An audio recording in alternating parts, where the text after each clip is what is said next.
एक धर्मेंद्र प्रधान को बचाने के लिए पूरी दिल्ली का जीना हराम कर दिया इस प्रधानमंत्री ने। ये है हमारे देश के प्रधानमंत्री का पेपर लीक के ऊपर प्लान ऑफ एक्शन। इसलिए हम कहते हैं कि प्रधानमंत्री का पढ़ा लिखा होना जरूरी है। आपको रील बाजी का इतना ही शौक है तो इन्फ्लुएंसर बन जाओ ना यार, पीएम की पोस्ट खाली कर दो ना। 12 साल में जितना घुमाया इस देश को, उसके बाद तो चाय भी कोई खरीदेगा नहीं इनसे।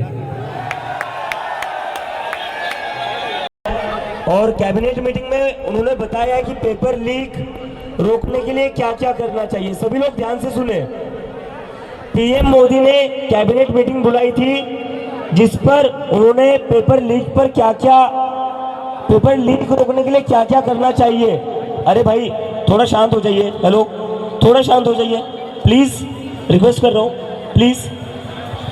तो हमारे देश के जो आदरणीय सम्माननीय मोदी जी है, प्रधानमंत्री जी, कैबिनेट मीटिंग बुलाई थी पेपर लीक रोकने के लिए। उस पर क्या क्या उन्होंने बताया, इंस्ट्रक्शंस दिए, वो मैं आपके सामने पढ़कर बताता हूँ। सारे मिनिस्टर इंस्टाग्राम पर एक्टिव हो जाइए। इंस्टाग्राम पर रील्स शेयर करिए। खुद को ट्विटर पर लिमिट मत करिए। इंस्टाग्राम पर जितना ज्यादा हो सके उतना ज्यादा रील शेयर करते रहिए। जिनके अकाउंट नहीं है वो सारे मिनिस्टर्स इंस्टाग्राम पर अपना अकाउंट बनवा लीजिए। ये है हमारे देश के प्रधानमंत्री का पेपर लीक के ऊपर प्लान ऑफ एक्शन। इसलिए हम कहते हैं कि प्रधानमंत्री का पढ़ा लिखा होना जरूरी है। इसलिए प्रधानमंत्री का पढ़ा लिखा होना जरूरी है। अगर ऐसे ही किसी को भी प्रधानमंत्री बना दोगे ना तो वो यही करेगा, जो चीज वायरल हो रही है, जो चीज ट्रेंड हो रही है, वो वही करने को देखेगा। और मैं मोदी जी को कहना चाहता हूँ, आपको इंस्टाग्राम इतना ही पसंद है, आपको रील बाजी का इतना ही शौक है, तो इन्फ्लुएंसर बन जाओ ना यार, पीएम की पोस्ट खाली कर दो। इन्फ्लुएंसर बन जाओ, गानों पर नाचिए। एंटरटेनमेंट ही करना है तो खुलकर करिए। सरकार चलाने के लिए चुना हुआ है और आपको बनना है इन्फ्लुएंसर, रील बाजी करनी है। मतलब समझ नहीं आता है, मतलब ये इंसान क्या सोचता है। मतलब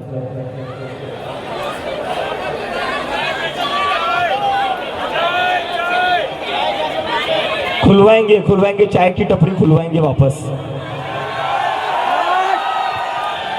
अगर ऐसा ही एटीट्यूड रहा तो चाय की टपरी वापस खुलवाएंगे। और जितना इस देश को बनाया ना 12 साल में, जितना घुमाया इस देश को, उसके बाद तो चाय भी कोई खरीदेगा नहीं इनसे।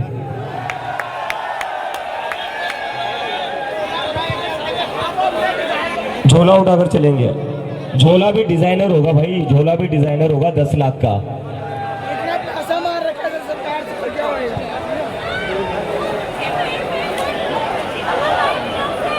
क्या कह रहे हो?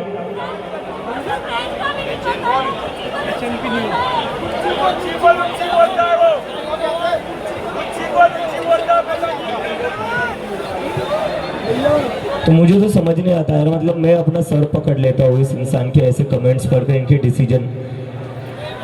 बादल है, बेनिफिट कर सकते, पेपर लीक रोकने के लिए इंस्टाग्राम पर रील बनाओ। लड़कियों का कहना है झोले पर मेलेडी प्रिंट होना चाहिए। कोई है यहाँ पर फैशन डिजाइनर? बना दो कोई एक डिजाइन, हम कर देंगे शेयर। कोई फैशन डिजाइनर होगा तो प्लीज डिजाइन शेयर कर दीजिए, हम भेज देंगे मोदी जी को। वैसे भी मोदी जी को डिजाइनर कपड़े पहनने का बहुत शौक है।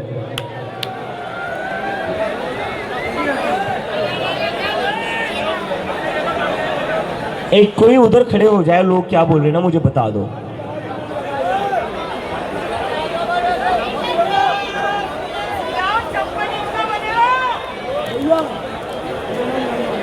दो मिनट।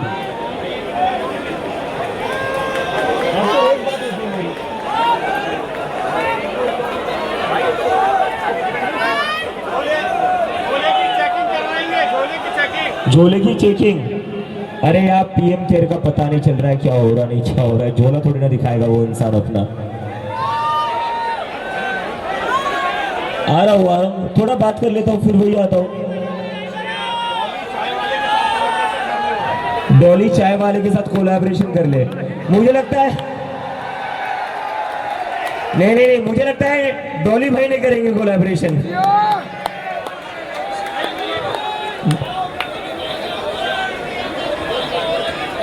दूसरा और एक माइक है क्या यहाँ पर?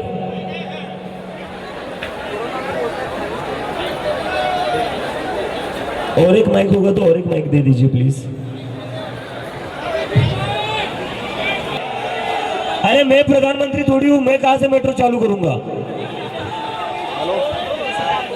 मैं मेरे बोलने से हो जाता तो अभी तक इस्तीफा नहीं आ जाता। ये तो आप लोगों को प्रेशर बनाना पड़ेगा, ये आप लोगों को प्रेशर बनाना पड़ेगा।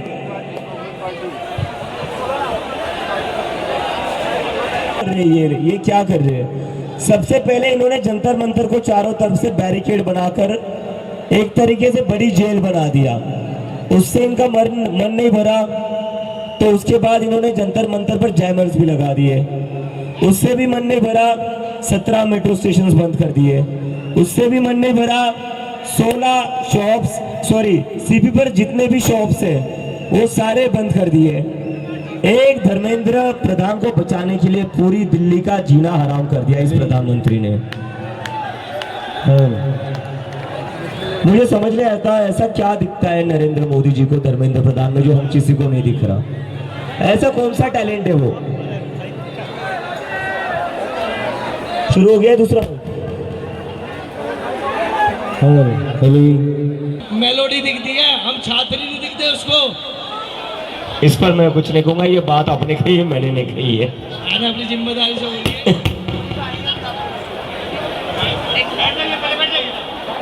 अच्छा हाँ दूसरा कोई बैठ जाइए, सारे लोग आराम से बैठ जाइए, सारे लोग आराम से बैठ जाइए।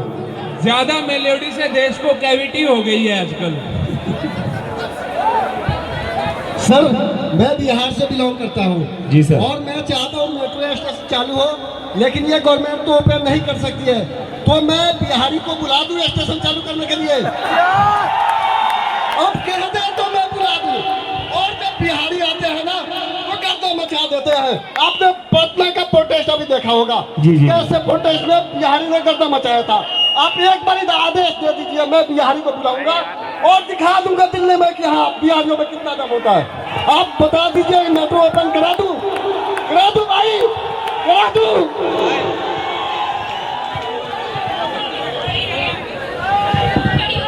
गाने चला दो।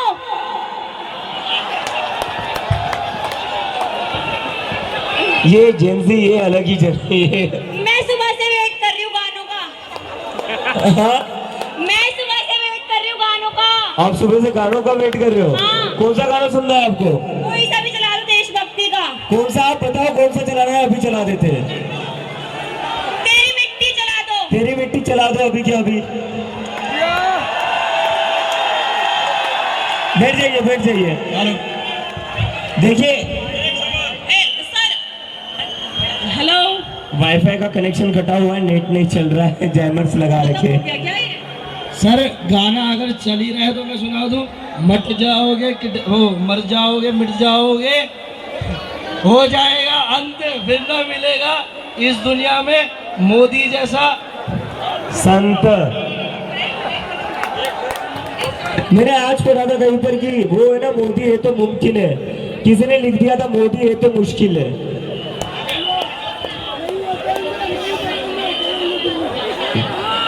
सर आप थोड़ा एनर्जी आपकी बचा कर रखिए सर, आप में बहुत ही ज्यादा एनर्जी, आपकी एनर्जी बचा कर रखिए, आप लंबा लड़ना है। मैं राजस्थान सवाई माधोपुर से आया हूँ। पिछले 3 दिनों से मैं आपके यहाँ प्रोटेस्ट में हूँ। मैं बाय प्रोफेशन एक शिक्षक हूँ और मैं जैसा कि अभी थोड़ी देर पहले भाई ने जो यहाँ से कॉन्फ्रेंस करके बताया था, 5 किलो अनाज पे हमारी 80 करोड़ पॉपुलेशन जी रही है, ऐसा मोदी जी का कहना है। मेरा मानना है कि 5 किलो अनाज में 5000 ग्राम होते हैं, हम जानते हैं कैलकुलेशन है। अगर मान लो उसको 30 से डिवाइड करते हैं, एक महीने में 30 दिन होते हैं, तो 1.66 ग्राम पर डे आता है। अगर दिन में एक व्यक्ति 2 बार भी खाना खाता है तो 0.83 ग्राम उसमें आता है। आप सोचिए, एक जो मुर्गा है, मुर्गा जो चिकन होता है, वो 170 ग्राम से ज्यादा दाना एक टाइम में खाता है। तो सोचने की बात है कि हमारी औकात, हमारी इमेज, हमारी हैसियत इस गवर्नमेंट की नजरों में कितनी है। इसलिए अब अगर धर्मेंद्र प्रधान का इस्तीफा नहीं हुआ तो इस्तीफे की बात प्रधानमंत्री के